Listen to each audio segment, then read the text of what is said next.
अस्सलाम वालेकुम सामीन, उम्मीद है आप खैरियत से होंगे। आज हम एक इंतहाई इम्पोर्टेंट इश्यूज़ पे बात कर रहे हैं, स्पेशली ऐसे मरीज़ जिनको या तो शुगर की बीमारी है यानी डायबिटिक है, या उनमें इस्केमिक हार्ट डिजीज़ की यानी जिसके दिल के शरियान जो है ना वो तंग हो गए फॉर सम हाउ रीज़न, चाहे वो उनका खून में जो है ना चर्बी का मकदार अगर ज़्यादा हो गया उसकी वजह से,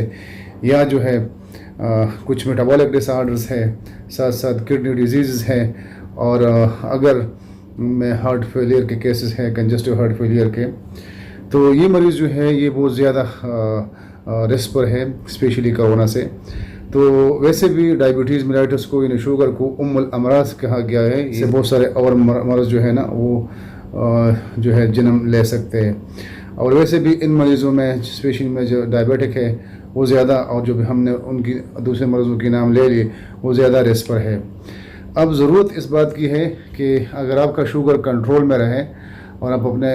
जो हुकूमत पाकिस्तान की तरफ से जो या पब्लिक हेल्थ वालों की तरफ से आपको जो इन्फॉर्मेशन दी गई है आप उसके ऊपर जो है ना उसको अपने आप को कंट्रोल में रखें, तो को बहुत हद तक जो है ना हम अपनी तहफ़्फ़ुज़ कर सकते हैं। अब जिस तरह शुगर जो है उम्मुल अमराज है उसको कहा गया है, तो अक्सर कुछ अद्वियात है कि आपके मुआलिज ने बहुत अच्छी एफिशिएंट डायग्नोसिस भी कर ली है, मर्ज़ की तशख़ीस भी कर ली है, आपको अच्छी दवाई एडवाइस भी की है, लेकिन आपका टाइमिंग जो है वो सेट नहीं है, जिस तरह मैंने पहले वीडियो में भी बात की थी। तो कुछ अदर अद्वियात है जो जब आपका मुआलिज आपको एडवाइस कर लेते हैं और आप अपनी मशवरा जो है ना फार्मेसी से नहीं ले सकते, तो फिर आपको जो है ना बहुत सारे प्रॉब्लम पेश आ सकते हैं और आपकी दवाई अक्सर काम नहीं करती। आप अगर काम कर भी रहे उसने काम करना छोड़ दिया। मसलन एक senior professor cardiologist doctor Hafizullah साहब से जब मैं खैबर मेडिकल यूनिवर्सिटी में थे, अक्सर हमारी डिस्कशन होती थी, तो कहते कि जितने भी लोग हम उसको स्टेटिन पे डाल लेते हैं, स्टेटिन्स ऐसे अद्वियात हैं, मसलन एटारवेस्टेटिन, सेमोस्टेटिन, फ्लोस्टेटिन, रोजोस्टेटिन, ये खून में चर्बी को जो है ना उसका कोलेस्ट्रॉल की मकदार को कम करते हैं, तो वो जो है ना 4, 5, 6, 7, 8 साल बाद वो डायबिटिक बन जाता है। ये उसके अल्फाज थे। उस पर हमने फिर एमफिल पीएचडी वाले स्टूडेंट भी डाल लिया, रिसर्च भी कर लिया, और हमने इसको यूके के जर्नल में पब्लिश भी कर लिया कि स्टेटिन्स जो है उनकी classical calcium channel blocking activity है। और अब हम आपको ये भी बता दें, जब आपका मॉलेज आपको डायबिटीज़ की कंट्रोल के लिए आपको दवा एडवाइस करते हैं तो उसमें आपको ऐसे ड्रग दिए जाते हैं, मसलन सल्फोनाइल यूरिया जिसमें ग्लिबिनक्लामाइड है, ग्लिमिपेराइड है, long acting other sulfonyl ureas है, और वो दवा जब बिगिनिंग में काम कर रहा होता है आखिर में फिर वो काम करना छोड़ लेते हैं। उसके मुख्तलिफ वजूहात होते हैं, लेकिन उसके डिटेल में तो हम नहीं जाएंगे। आपको हम ज़रूर ये बता सकते हैं कि इनके साथ अगर आपने कोई दूसरी दवाई ले ली, मसलन आपका बुलंद पशारी खून है, ब्लड प्रेशर आपका ज़्यादा रहता है, इसलिए कि ये भी कहा गया कि हाइपरटेंशन और यानी ब्लड प्रेशर और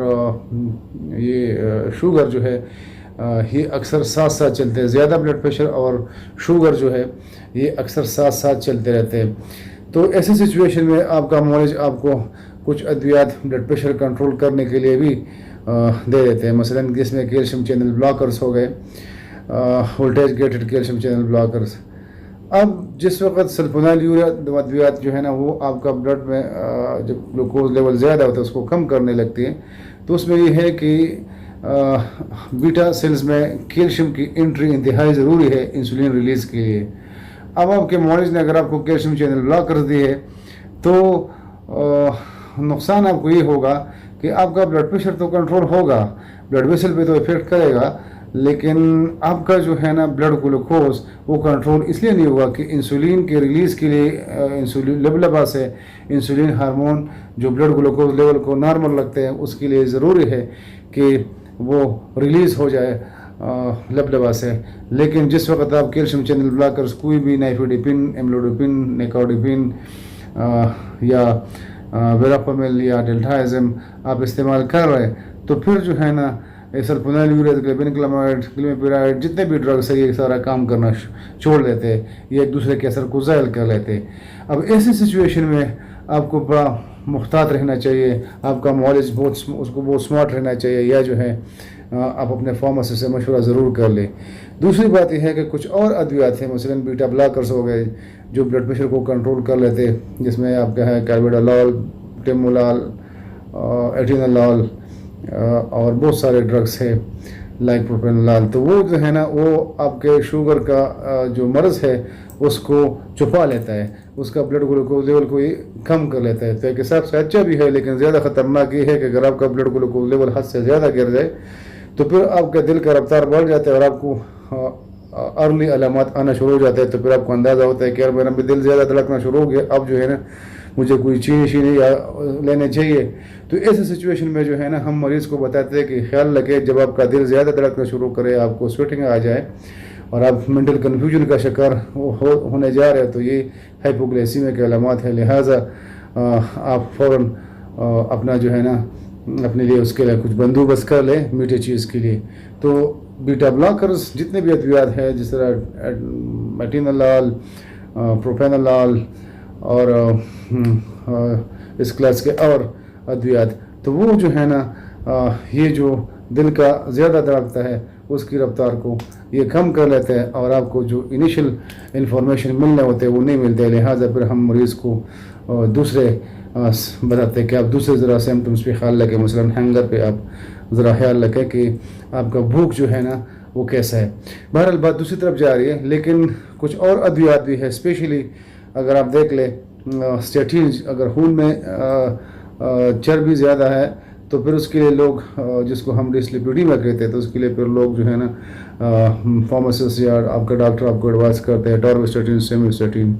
چونکہ وہ اس میں بھی کیلشیم چینل بلاکنگ ایکٹیویٹی اب رپورٹ ہو گئی. ہمارے گروپ نے